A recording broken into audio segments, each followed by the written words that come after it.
All right, let's try that again. Welcome to our 470th Imagine Greater Buffalo program and 92nd virtual Imagine lecture hosted by our wonderful Buffalo and Erie County Public Library. We are so glad that you joined us today. This program is created by the Center for the Study of Art, Architecture, History, and Nature, and ImagineLifelongLearning.com. Now, before we get started, just a little housekeeping. Everyone watching will be muted and your video turned off. If you have a question or comment, you can type it into the chat box and we'll go through them at the end of the presentation. We are recording this program so you can watch it again later on the Downtown Central Library's Facebook page and their YouTube channel. And we hope you share the links with others. Now, on to our featured speaker, Gary Costello. Gary currently serves as Executive Director and President of the Hull House Foundation. Gary is a Buffalo native who previously worked for Erie County for 20 years, including as the Assistant Director of Public Health Education, Project Director in the Division of Maternal and Child Health, and as Interim Director of the West Side Health Center. He also spent 6 years in the U.S. Army Reserve and previously served as a trustee for the Landmark Society of the Niagara Frontier, which is where I got to know Gary. Gary has served as president and board chair of the Hull House Foundation for 10 years, personally directing and overseeing all aspects of the restoration of the historic Hull House and heritage site. We're going to hear all about it now from Gary Costello. Gary, take it away. Dennis, thank you very much. Thank you for the invitation to be here. And I think the best place to start would be at the beginning, which would take us all the way back to 1592, which is when the Warren Hall's sixth great-grandfather was born in England.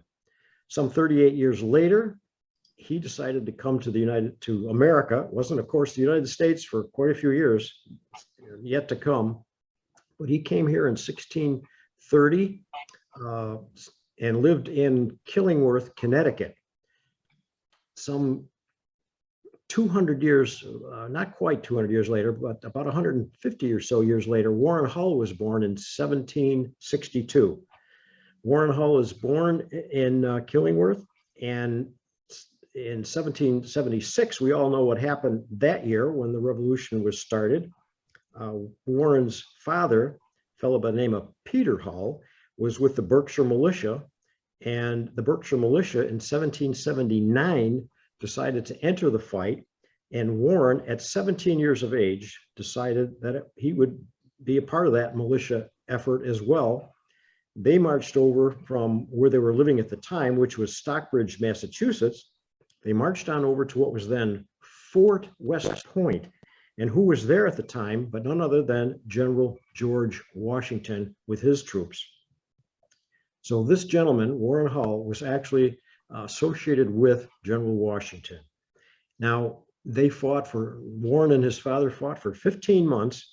They fought in a number of battles, including the Battle of Johnstown, which was on the eastern end of New York State.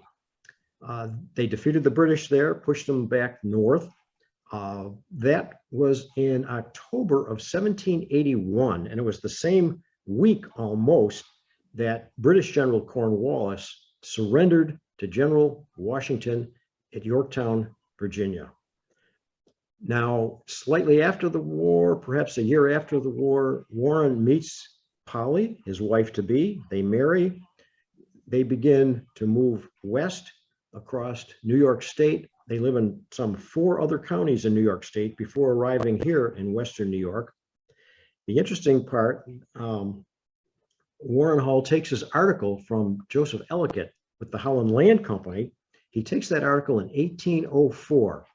And lo and behold, when they get here in 1804, dear wife Polly is pregnant with her 10th child. There are 2 more to come. They had a total of 12 children. We'll get into that in a minute. But what's the importance of Hull House? Who cares? What's the big deal? Well, number one, we have a gentleman who fought in the American Revolution.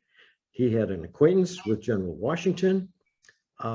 It's the oldest dwelling, the Hull family home and farmstead. That house is the oldest surviving dwelling in the county.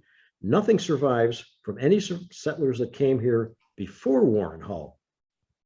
The home is on the National Register of Historic Places, and we have a charter, that is the Hull House Foundation has a charter from the State Board of Regents as an educational institution. We began serious restoration in around the year 2000, 2001, and help came in the form of funding from a variety of sources, not the least of which was the New York State Office of Parks, Recreation, and Historic Preservation, also from our delegation of the New York State Legislature, from the Margaret L. Wendt Foundation, the Ralph Wilson Foundation, the Oshai Foundation, the Community Foundation for Greater Buffalo, and a bunch of generous donors in the community. It's important to note now that all these years have passed and we are still a 100% volunteer organization. We have no paid staff.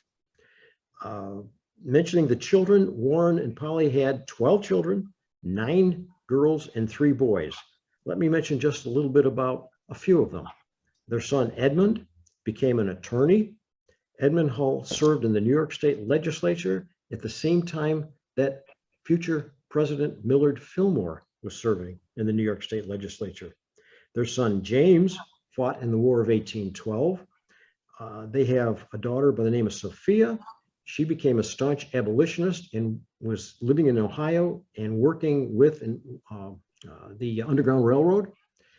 They have several grandchildren that fought in the American Civil War, actually some on the northern side and some on the southern side.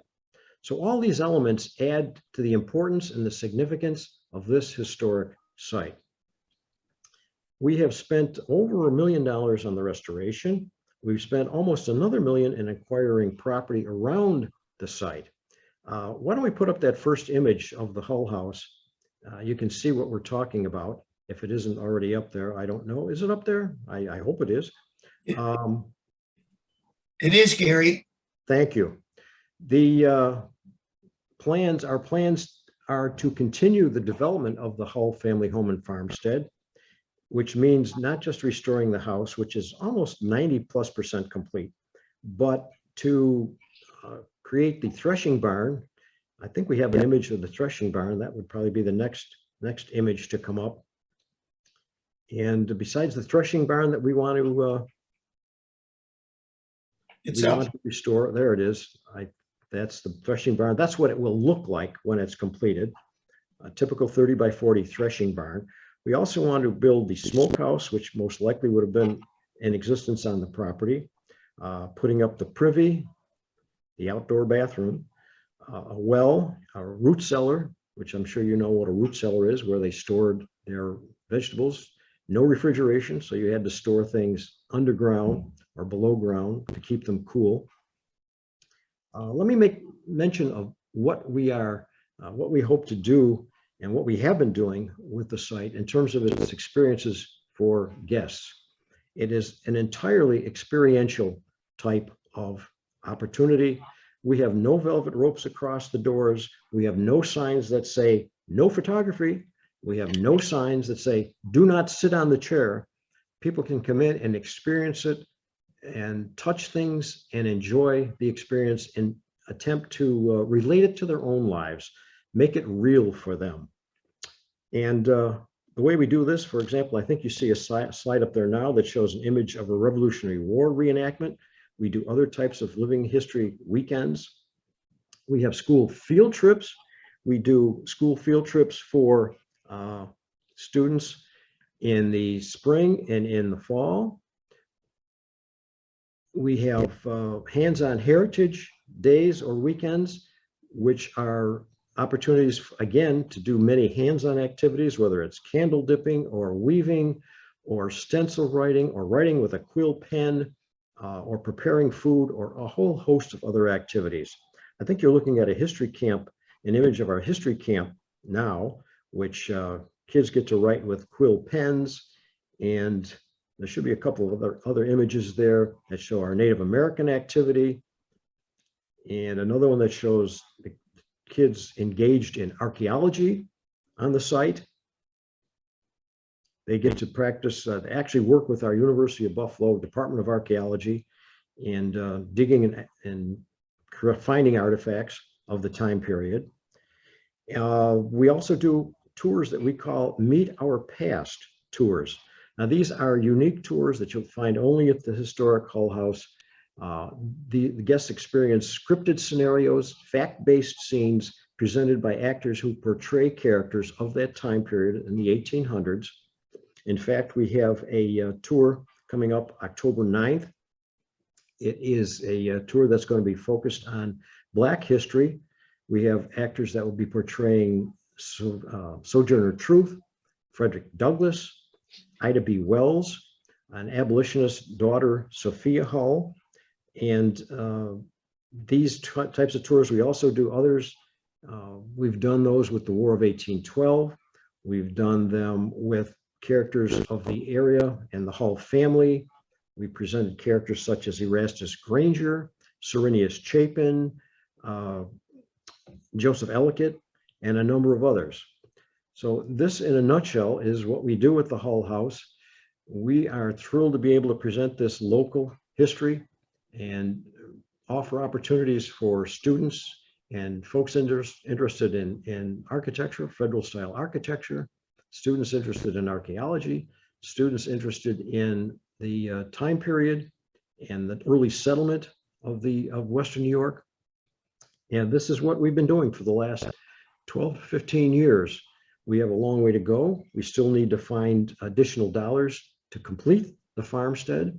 We're always interested in finding interested individuals who would be interested in volunteering with us. And of course, the money element is always there. We never have enough funds to do everything we need. And that, in a nutshell, is what we are all about.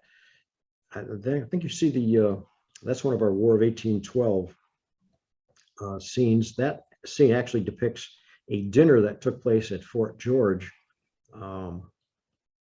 where the announcement was made to the British. We had American soldiers dining with the British at Fort George.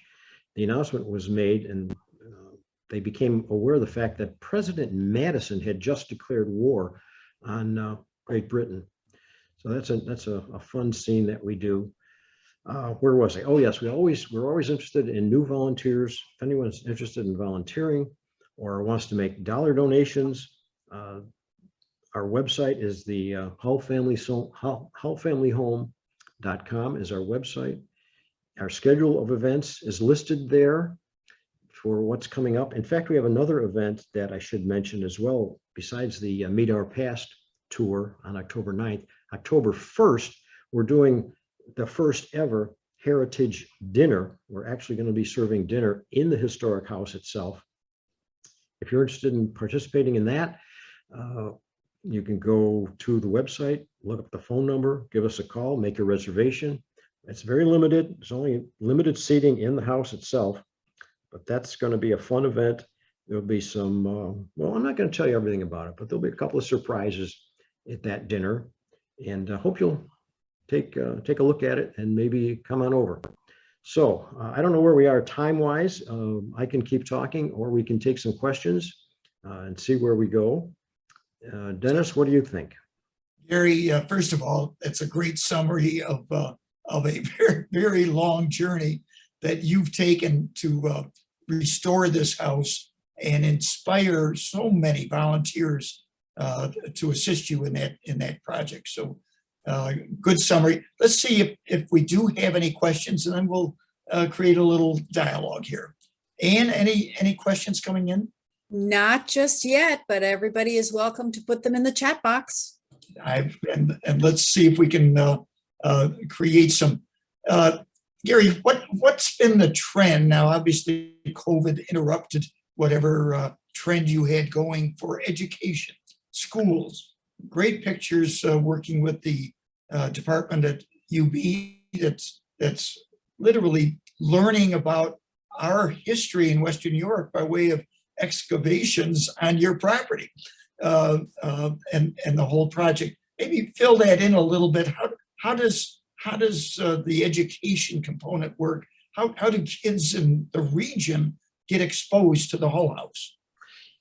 Well, first of all, with regard to this terrible 2 years we've had with the problem with COVID, fortunately for us, it didn't impact us too terribly.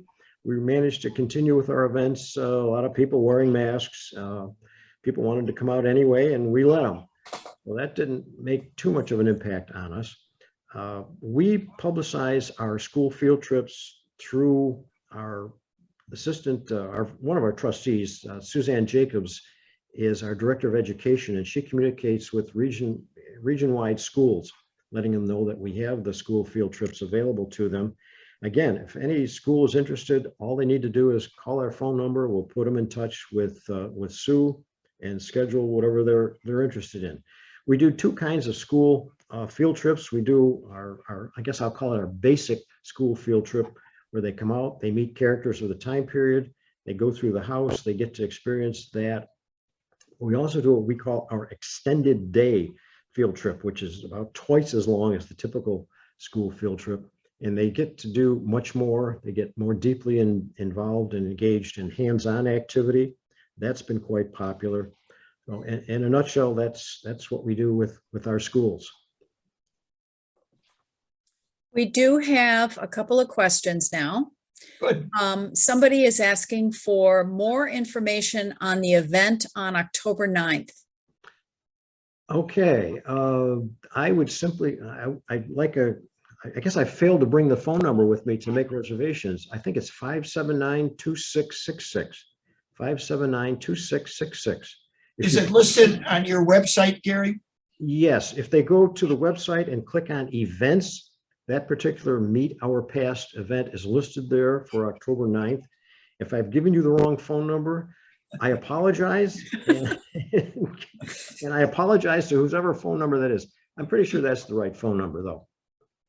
Yeah, call that and make a reservation. And it is by reservation only, because the groups are scheduled at a specific time period. The tours start at, I believe it's 2 in the afternoon, and they're scheduled about half hour apart. But again, it's limited to about 12 to 15 individuals per tour group. So it's not walk-in. We can't entertain folks as they walk in at the door. It's got to be pre-reservation arrangements only. I hope that Gary, helps.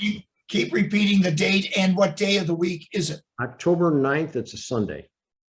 Good. And it's from 2 o'clock on? Am I hearing that? Correct. And we'll schedule as many tours as we have guests. Sometimes we have 2, 3, 4 tours. We've done as many as 6 tours on that day, depending on, again, how many tickets are actually sold. That dinner that I mentioned is a Saturday. It's October 1st on Saturday. And again, that's listed on the website as well. Someone else says, what kinds of things do volunteers do for you, and what do they have to do to get involved? Again, just call that phone number. In fact, you can call me directly. I can give you my phone number. It's the 716 area, 837-0893. Volunteers do A to Z for us. Some just like to be sitting at the registration desk taking tickets as we have events. Some people want to do grounds work with us, tending to the Victorian, the Peace Garden that we have behind the headquarters. We have folks that want to be actors and portray characters of the time period. We have people that we have 1 or 2 folks that don't want to do anything but come in and clean the house, believe it or not. So that's what they do. So the door is wide open for any type of volunteering. If we have folks that want to do work with social media with us, we would entertain that. So as I said, the door is wide open. Whatever folks want to do, like to do, we're happy to discuss it and engage them. That's how we live and that's how we survive. We're, as I mentioned, 100% volunteer. We can do nothing without our volunteers. The staff here has looked up on your website what the proper phone number is for reservations for the October 9th event. It is 716-579-2666. Good, And I had it right. also the website address for the event information is www.hullfamilyhome.com/events. You know, this house, as I alluded to, has so many historic connections. The American Revolution, the War of 1812, the Erie Canal, which started in 1817, finished in 1825, the Underground Railroad, the Abolition Movement, the American Civil War. My good friend John Conlon, who was with the Landmark Society, used to refer to the Hull House as the American flag. We repeat that frequently because it really is. The connections are extensive. There's no place as important in terms of its historic context in Erie County than that old stone house. Yeah. You've got on your website something that the Martin House has, the Theodore Roosevelt inaugural site has, and that's the ability for it's called 3D virtual reality, 3D VR. Have you found a way to incorporate that in the education, or at least even the awareness for educators to use that device maybe in the classroom? Have you been experimenting with that at all, Gary? Not yet. That's an excellent idea. We're looking to that. We would love to do that. We want to do that. We will do more of it. To date, we've been limited. Again, as I mentioned, since we're all volunteers, we have to find someone that can help us develop that and make it a reality. But good question. I'm glad you brought that up. We will be doing more of that. It's an excellent opportunity to expand. It's right there on your website. So that if folks are interested, it really gives you a layout and an understanding of the house from a three-dimension standpoint. So encourage the people check out your website. Gary, you also allude to one of the most fascinating aspects of our community, I think, are the reenactors. It's like there's a whole community of people that you'll see them at Fort Niagara, you'll see them across at Fort Erie or Fort George, you'll see them. Certainly, we've had them at Griffin's Mills, a little town in the town of Aurora, an old church where Sojourner Truth spoke. So I'm going to be interested in the person that portrays Sojourner Truth. I think I'd like to get her on this program, along with maybe others that you think would be good storytellers to a community that may or may not be aware of the tremendous dedication these folks do in dressing with very warm outfits in the middle of summer to be at Forest Lawn or wherever you might see them. Maybe comment a little bit about that network. Well, I used to be one of them. I used to do Civil War reenacting. In fact, I still do some of it. I do the walking tours at Forest Lawn, portraying a Civil War surgeon. But we have connections with Revolutionary War reenactment groups, Civil War reenactment groups, War of 1812 reenactment groups. You mentioned Sojourner Truth. Contact me afterwards. I'd be glad to give you her contact information. She's outstanding. We also have another contact with a woman who does Harriet Tubman, who unfortunately can't be with us for this October 9th tour. She's also outstanding. The woman that does Ida B. Wells is, again, just exceptional. Frederick Douglass, there's just so many of them, but we can put you in touch with some of those folks if you'd like. But very much so, Gary. That this is an idea that's just percolating here with your presentation. So as I line up next year's schedule, I think we've got some potential speakers. excellent. And any other questions come in? Don't see any at the moment. Well, I just want to thank you again for having me here. We love talking about the project and the historic Hull family home and farmstead. We hope to be getting that barn put up early spring next year. We bought a 200-year-old barn that was over on Cayuga Lake. It's in pieces now at our site, waiting to be re-erected. But we're just going to keep on going.